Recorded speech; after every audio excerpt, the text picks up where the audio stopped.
Jules has traveled all over the world. She was born in Australia and now lives in Hong Kong, where dating can be tough, even worse than here in the US. Pretty dismal, and it's very hard to meet people here. It's a very busy, fast-paced lifestyle where people work long hours. It was 19 years ago when she was a single mother who moved to a beautiful island. The only way on and off the fishing village was on a boat.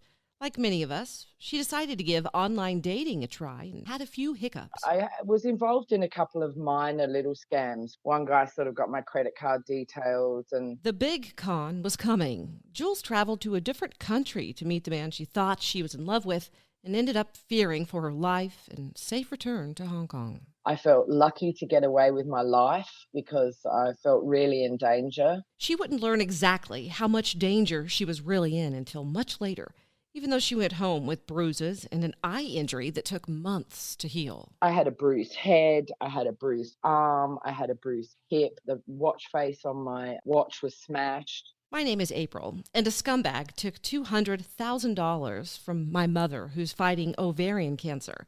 Since then, I've been trying to educate myself and others with stories from other victims, and Jules has quite the story to tell.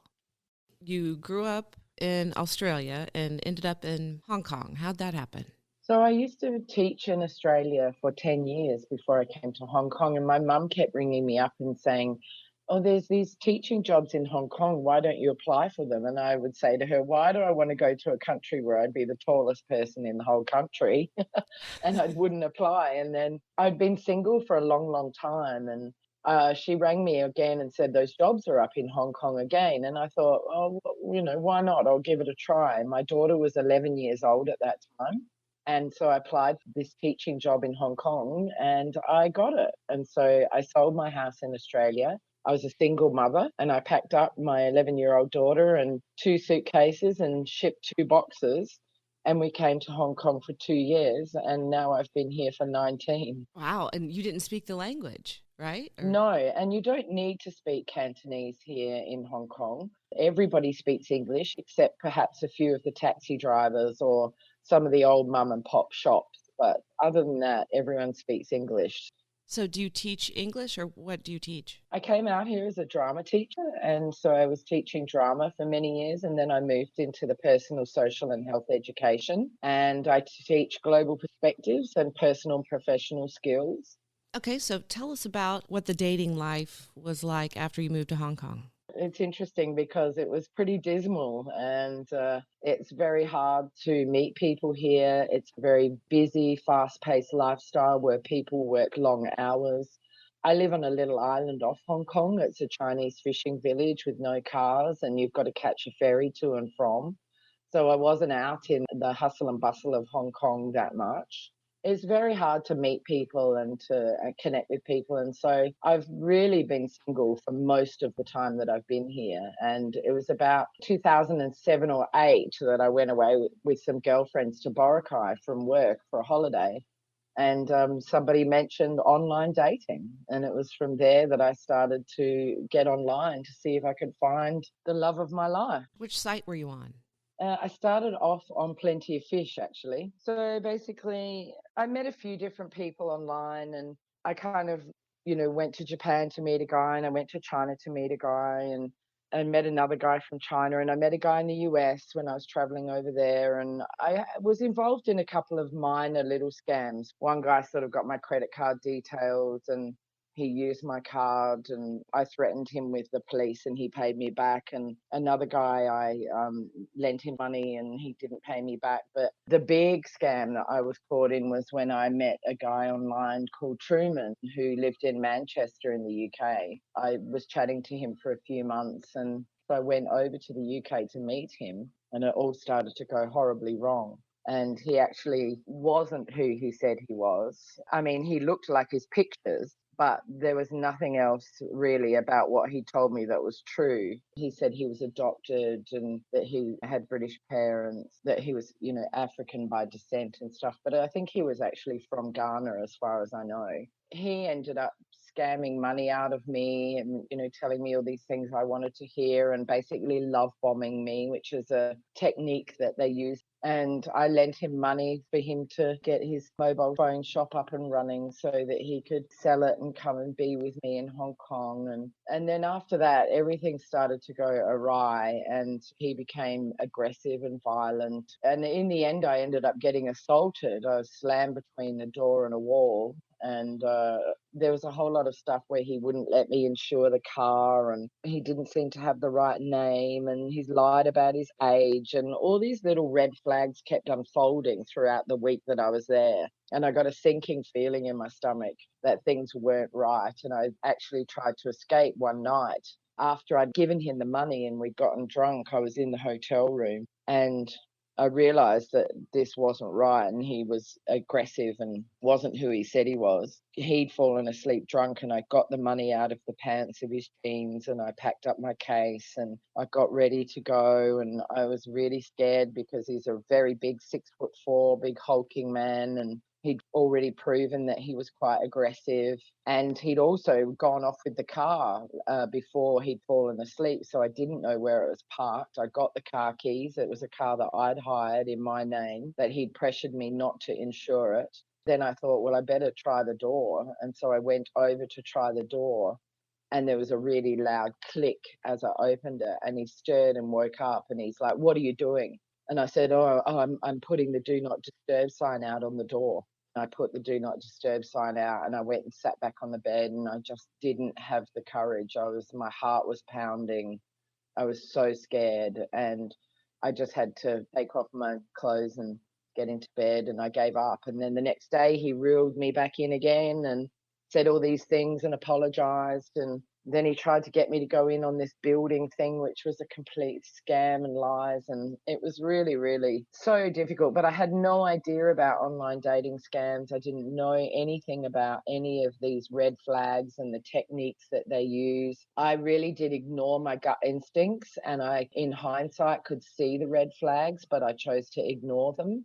And in the end, I was assaulted. I lost 4,200 pounds. I felt lucky to get away with my life because I felt really in danger. That was 8 years ago, and I decided I wanted to write a book about it because I wanted to help other people not get caught in the same trap that I was. And my book is called Fool Me Twice by Jules Hannaford, and it's on Amazon. And then I also have turned it into a true crime podcast with my daughter, who has written it, and she's narrating it as my daughter.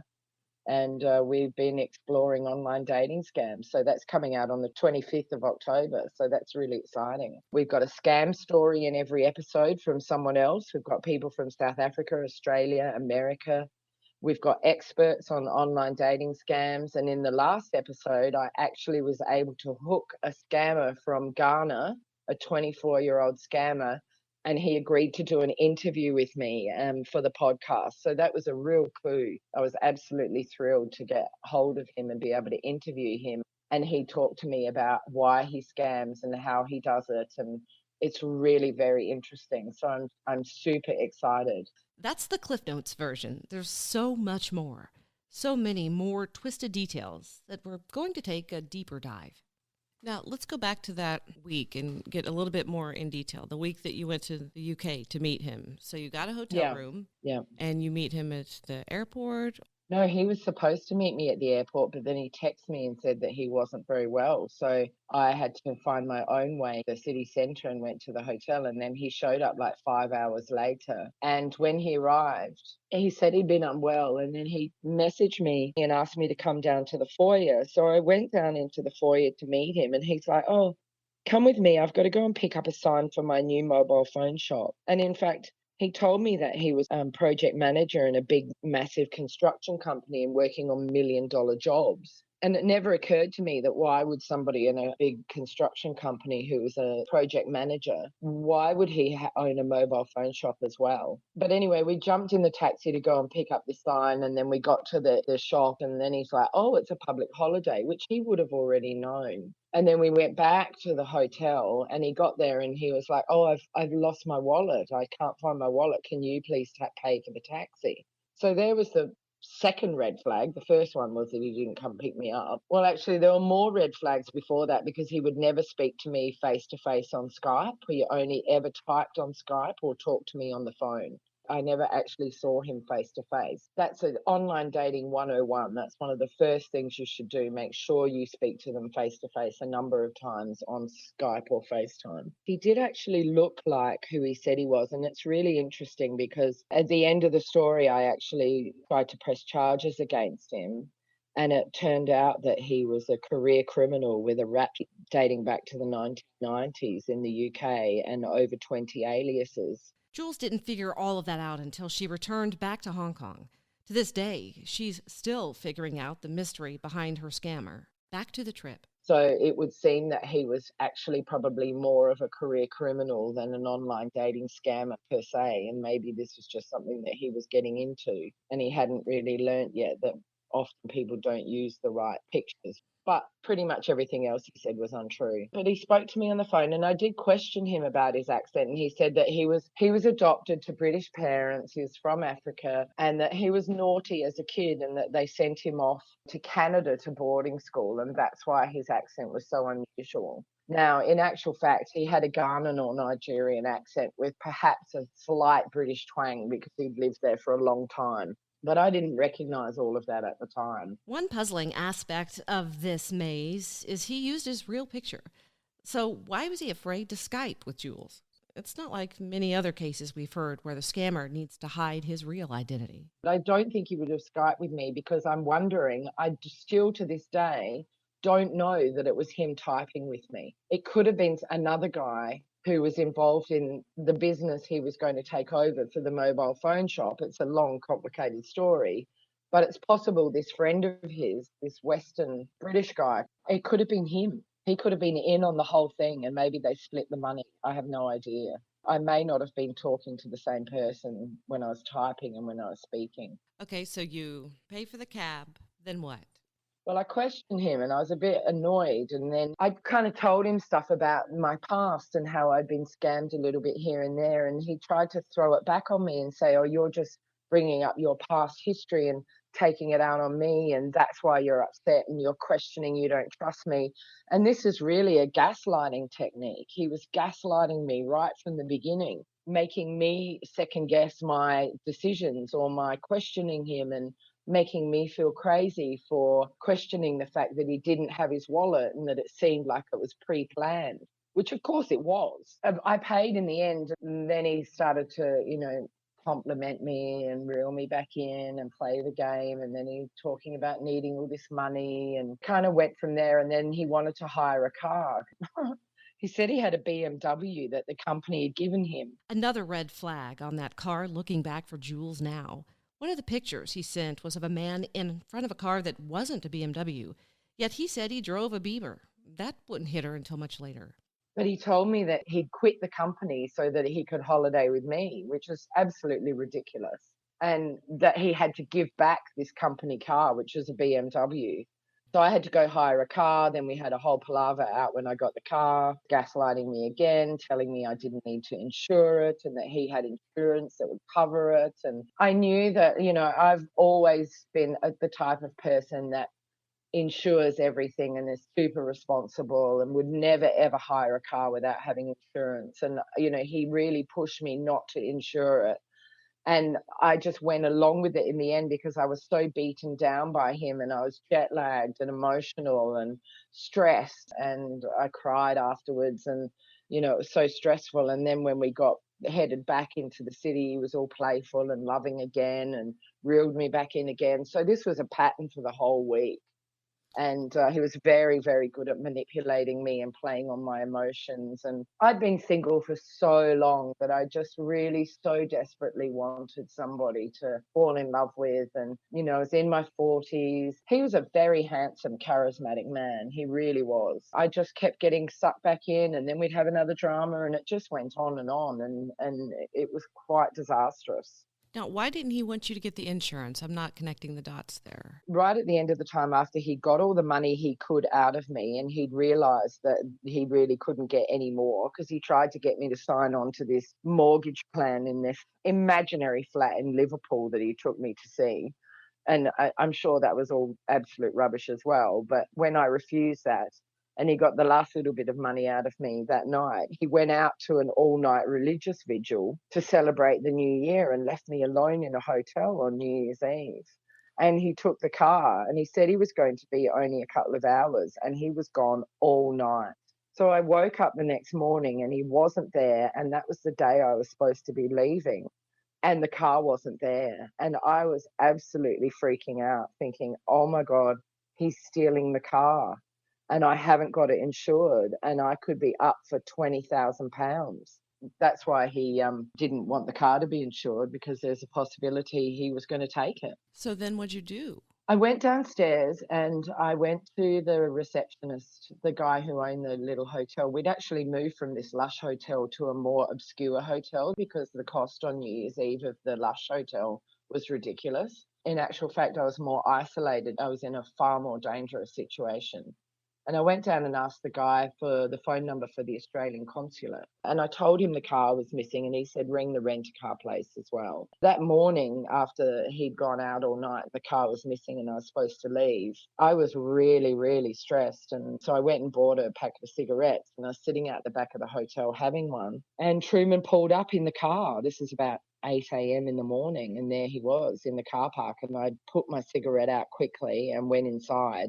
And then he came into the foyer and he was absolutely livid. He was just yelling at me and he stormed past me. And I was so fixated on getting the car keys back that I really put myself in danger.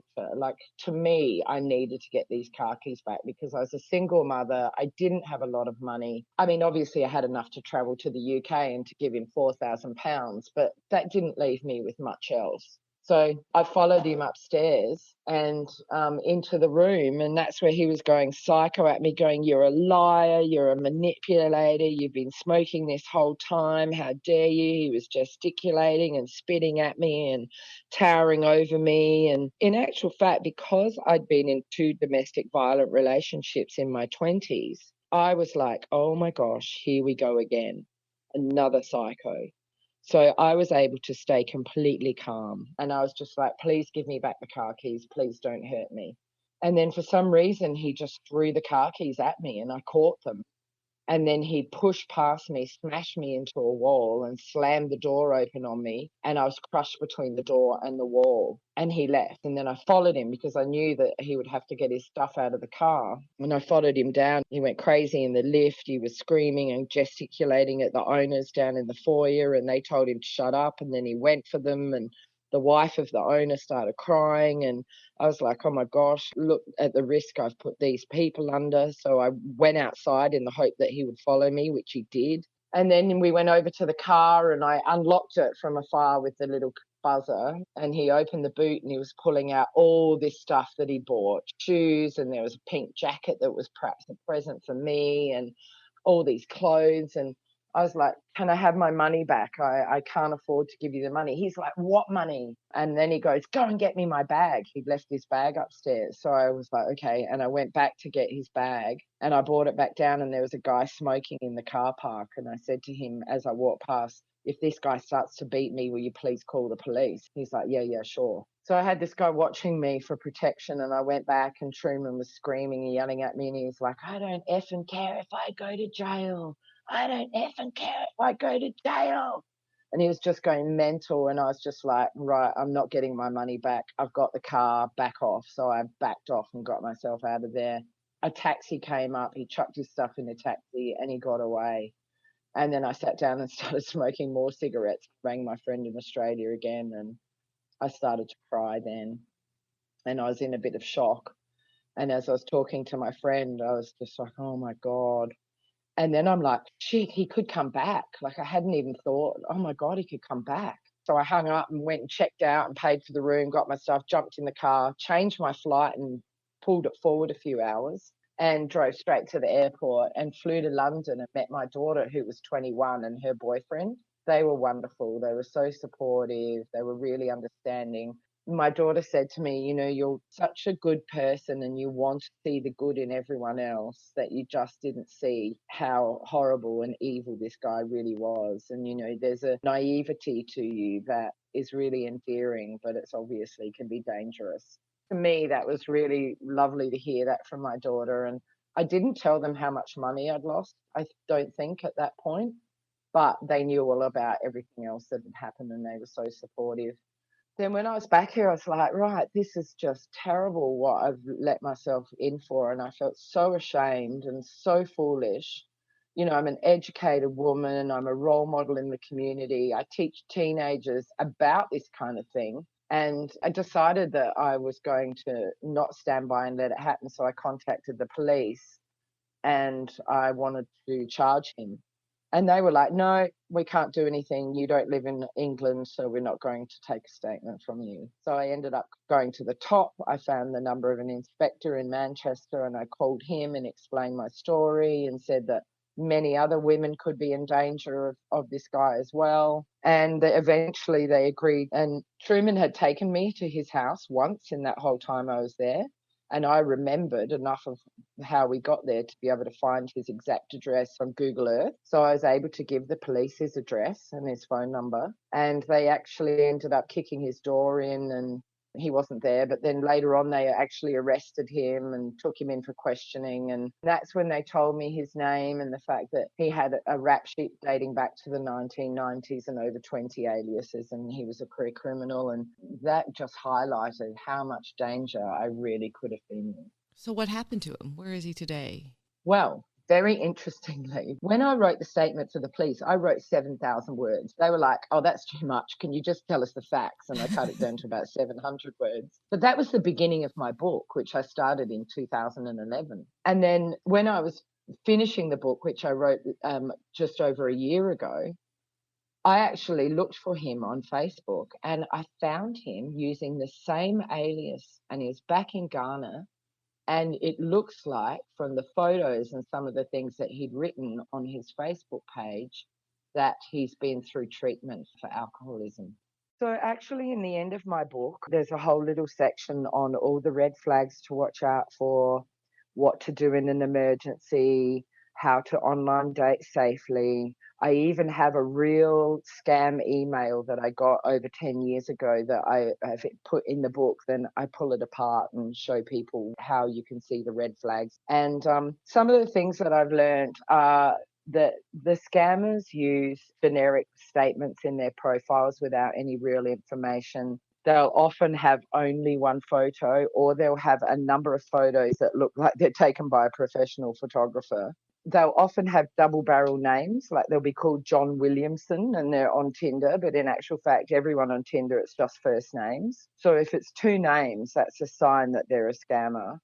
They use phrases like calling you dear. They're often widowed or have a child and no mother. They tell you that they travel overseas a lot and they can't meet you straight away. They say they won't Skype with you face to face or get on FaceTime. They'll make excuses for that. They use a technique called love bombing, where they tell you that they love you and you're just beautiful and you're what they've been looking for and they want to be with you, and it's all too fast. But there's loads of red flags. Like, I literally have 2 or 3 pages of them in my book that you can look out for. Jules says there's big differences in her life today that make her less likely to ever become a victim again. Well, I've filled my life with so many things. I'm so ridiculously busy with 2 podcasts, teaching full time, and writing this book, and now having to promote it. It's very rewarding and fulfilling. So that's one part of it. But the other interesting fact is I've gone through menopause now. I'm 54 and I've lost that need for intimacy. I don't crave sex like I used to, if that makes sense. Like, I used to really feel like it was missing from my life. I feel like hormones have played a role in all of this as well, if that makes sense. So, Yeah. are you still online dating? Yeah, I am, but really very half-heartedly. And I can't even remember the last time I even met someone who is real. Like, I'm in the demographic now where all the scammers are. They're looking for women over 45, between 45 and 60, and men, but it's more women that are victims, but men certainly are as well. And they're looking for us because we are likely to have more money. we are likely to be more vulnerable and lonely. Jules used her age to go online and actually bait scammers for research on her podcast. She even landed an interview with a scammer. After $100, of course. I had 2 interviews with this guy. He really did open up. It felt like he was being genuine and honest. And, I really appreciated his honesty. I think he was a little bit nervous speaking. I appreciate him sharing his life story and why he scams and how he does it and all of that with me, because a number of the experts in online dating scams said that they've been trying to interview scammers for years, and it's really, really difficult to get anybody to cooperate. So they were astonished that I was able to get somebody to cooperate and be interviewed by me. So it's something quite unique. So my podcast with my daughter, Fool Me Twice, it's called as well. It's unique in the fact that it's a mother-daughter story, and my daughter is narrating it and looking at, she's got two degrees in psychology, and so she looks at gullibility and vulnerability and all this sort of stuff, and brings a real psychological bent to the story, and then I tell my story, and I'm really excited. I'm really, really proud of it. And the scammer, did he reveal anything that was surprising to you? One of the things I thought was surprising was that he said that he does sometimes have feelings for his clients, and that he does feel some guilt and pity for taking money from them. And if people do protest a lot, he will stop. And I have to say, I did feel like I kind of connected with him, and I felt sorry for him, because he shared the story of the fact that he was going to university and he really wanted to study, and his parents couldn't pay for his second year at uni, and he couldn't continue. And then he met these people and they taught him how to scam, and he moved into that business to try and build some capital so that he could try and make an honest living once he had some money behind him. But now at the moment, he's paying for his siblings to go through school and university. So I did really feel for him, and it made me think about my privilege and how privileged I am to live the life that I do. Jules was worried about her reputation and job after releasing the book and now the podcast. She found the opposite to be true, though. Her employer and the community was incredibly supportive. One of the things that I wanted to do was really help people to understand that if you've been scammed, or if you've had any kind of trauma or mistake in your life where you have regret, that when you talk about your story, it's very empowering. Owning our story is the bravest thing we'll ever do, and it can really help us overcome shame and guilt and all of those negative feelings. And it's really true. Like, before I wrote this book and did this podcast, I felt incredible shame, incredibly foolish. And now that I've gone through this process, sharing my story and owning my story has been incredibly empowering. And not only has it helped me overcome that shame, but it's helped so many other people, and it's helped other people come to terms with what they've been through. Okay, Scammer Warriors, let's buy our book. I've posted a link in the show notes. This has Made for Movie written all over it. A little bit about what's going on behind the scenes here at Scammer Stories. This week, I was actually contacted by NBC Universal about taking part in a pilot series. I was thrilled, but the series was canceled before filming started. And add that on top of the Dr. Phil show that didn't happen due to my issues with my family, and the National Geographic documentary that just didn't really fit. I feel like we're on the verge of something big. We'll see. Until next time, Scammer Warriors.